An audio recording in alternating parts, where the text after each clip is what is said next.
Është detyrë të dihet se rregulli në Kur'anin e Kerim është sa herë që përmenden disa lloje detyrimesh e dispozitash, pas tyre i Madhi Zot përmend disa nga vetitë e veta ose disa nga punët e pejgamberëve ose punët e Kiametit. Zoti ynë e bën këtë për t'i forcuar ato detyra e dispozita që përmendi më parë, edhe tani urdhëroi lloje të shumta detyrash e dispozitash dhe herën e parë përmendi punët e Kiametit dhe pastaj punët e të Madhit Isa e urdhëron e thotë: "Yawma yajma'u Allahu ar-rusula fa yaqulu madha ujibtum qalu la ilma lana innaka anta 'allamul ghuyub." Në atë ditë kur Zoti mbledh të gjithë pejgamberët, do të thotë: "Shpërgjigje morët prej popujve tuaj kur ata i thirrët në rrugën e drejtë. Morët përgjigje besimi prej tyre apo përgjigje mohimi?" Ata do thonë: "Ne s'kemi dieni të plot sepse vetëm ti di plotësisht gjërat e fshehta." Shpjegime. Pyetja që Zoti do të bëjë pejgamberëve është për qortuar ata njerëz që nuk u kanë besuar pejgamberëve dhe për t'i turpëruar ata para gjithë botës. Përgjigjja e pejgamberëve në atë mënyrë ne s'kemi dieni është për treguar se ata s'kan ndonjë dituri të prerë për besimin e për mos besimin e popujve, pasi besimi është i fshehur në zemër. Përgjigjja e tyre tregon gjithashtu për ulësi e përvojturin ndaj Zotit, i cili me të vërtetë është i vetmi që i di të fshehtat e zemrave. Pejgamberët duan të thonë me ato fjalë: "Zoti ynë, dituria jon ndaj diturisë madhërisate s'është asgjë." Zoti tregoi se do të pyes pejgamberët se si janë përgjigjur popujt thirrjes së tyre, për treguar se ai do të pyes veçanërisht të Madhin Isa. Urdhëron e thotë: "Idh qala Allahu ya Isa ibn Maryam, udhkur ni'mati alayka wa ala walidatika idh ayyadtuka bi ruhil qudus, tukallimu an-nasa fil mahdi wa kahla.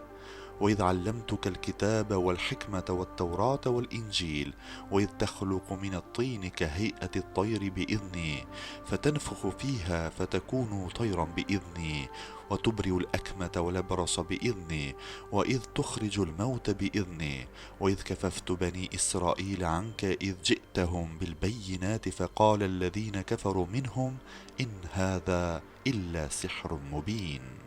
Përmende: "O i dashuri im, atë kohë kur Zoti do t'i thotë Isait: O Isa, i biri Merjemes, kujtoje me falënderim mirësinë që unë të kam bërë ty dhe nënës tënde kur unë të forcova me shpirtin e shenjtë.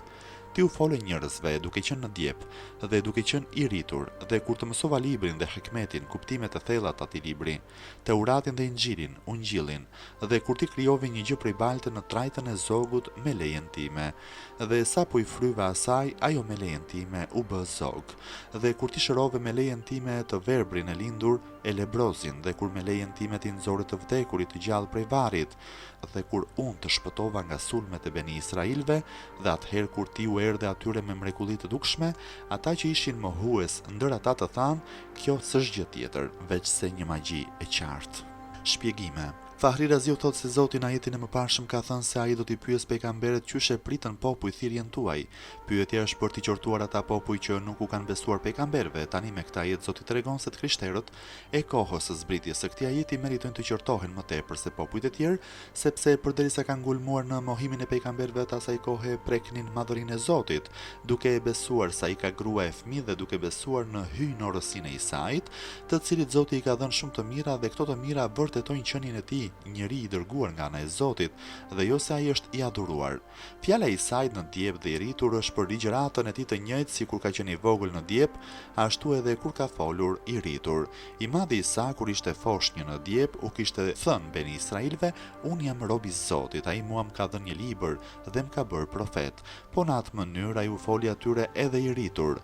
Në këtë ajet janë përmendur shumica e mrekullive që Zoti ka shfaqur në dorën e Isait për të forcuar profecinë e tij. Thënia e Zotit: "Me lejen time", pas çdo mrekullie, është për treguar se për çdo njërin nga punët ishte fuqia e Zotit dhe se Isai nuk ishte i aftë i bënte ato pa lejen e Zotit.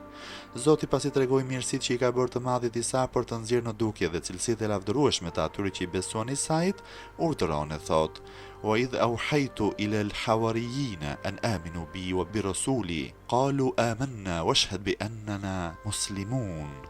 Kujtoi o Isa këto mirësi që të bëra kur unë solla në zemrën e haurijunve, apostujve, e u thash të më besoni mua dhe të dërguarin tim, dhe ata thanë: "Ne besuam, dhe ti o Zot dëshmo se ne jemi të bindurit tuaj e të pejgamberit tënd." Shpjegime.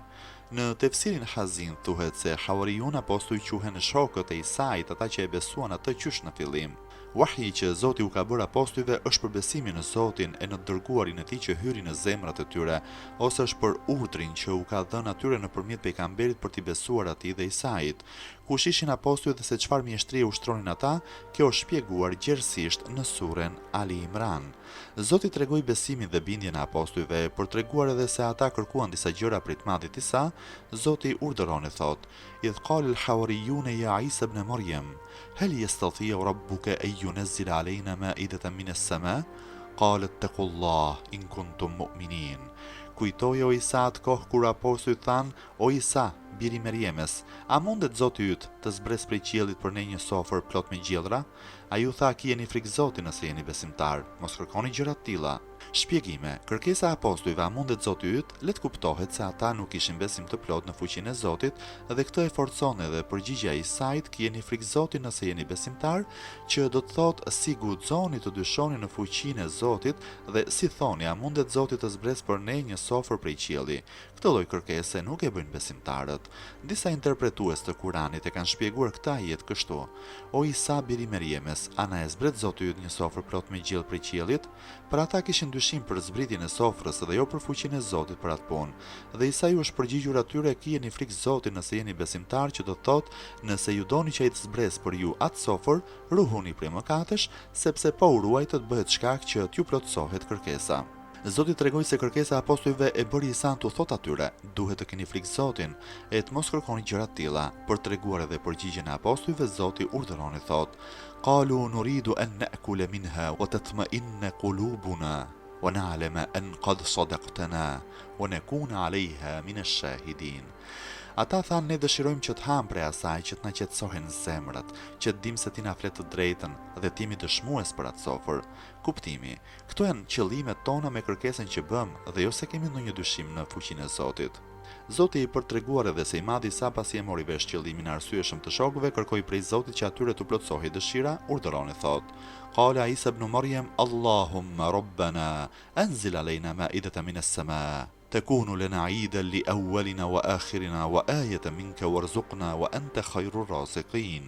Isa i biri Merjemes tha: "O Zoti ynë, zbrit ne një sofër prej qielli që tjetë ajo ditë e zbritjes së saj për ne një ditë gëzimi, bajrami, për të parët tane, për të mbrapmit tanë. Të jetë edhe një argument nga ana jote për të vërtetuar profetësinë time. Na ushqeo o Zot, sepse ti je më i miri i ushqyesve." Shpjegime: apostujt kur treguan qëllimet herën e parë përmendën ngrënien e gjellëve të asaj sofre, domethënë ata kishin një qëllim lëndor, por i Madhi Isa për theksuar se qëllimet morale janë më të vlefshme dhe më të merituara për të kërkuar, lutjen e tij e filloi me qëllimet morale dhe ngrënien e la në fund. Ebu Sudefendiu thotë se i Madhi Isa për treguar një përvojturi të madhe ndaj Zotit dhe për t'ju lutur atij që t'ia pranoj lutjen, qysh në fillim të lutjes i është drejtuar Zotit me fjalën Allahumma, që do thotë o Zot, i pajisur me vetit e plota. Pastaj ka thirrur me fjalën Rabbana, që do thotë o Zoti ynë, ti na ke dhënë gjithë të mirat, ti je krijuesi e mbrojtës i gjithësisë. Prandaj edhe Zoti e ka pranuar lutjen e Isas dhe e ka nderuar atë me një mrekulli, siç është zbritja e sofrës prej qielli që i ka gëzuar shokët e tij. Zoti me madhërinë e vet për treguar se ja ka pranuar lutjen të Madhit Isa, urdhëron e thotë: "Qala Allahu inni munazziluha aleikum, faman yakfur ba'du minkum fa inni u'adhibuhu 'adhaban la u'adhibuhu ahadan min al-'alamin." Për lutjen që bëri Isa, Zoti tha se unë me të vërtetë do ta zbres atë mbi ju, por kushdo prej jush që të bëhet mosmirënjohës, mohues pas zbritjes së saj, unë do ta mundoj atë me një ndëshkim me të cilin s'ka munduar askënd në botë. Shpjegime: prej këtij ajeti i merret vesh se lutja e Madhit Isa është pranuar dhe sofra e kërkuar ka zbritur. Bejzaviu dhe Fahri Raziu thonë se mënyra e zbritjes së sofrës është si vijon.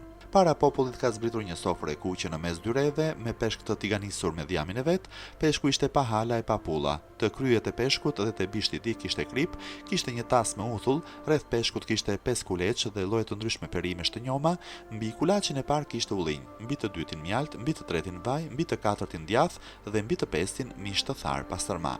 I Madhi Isa ka çelur sofrën duke u lutur e duke thënë Bismillahi khairur raziqin, me emrin e Zotit që është më i miri i ushqyesve. Kryetari i apostujve ka pyetur të Madhin Isa, kjo buk dynjaje është apo buk ahireti? I Madhi Isa i ka thënë, kjo s'është prej asnjërës, por këtë ka shpikur Zoti me fuqinë e vet, hani nga ato gjellë që dëshironi dhe falënderojeni Zotin.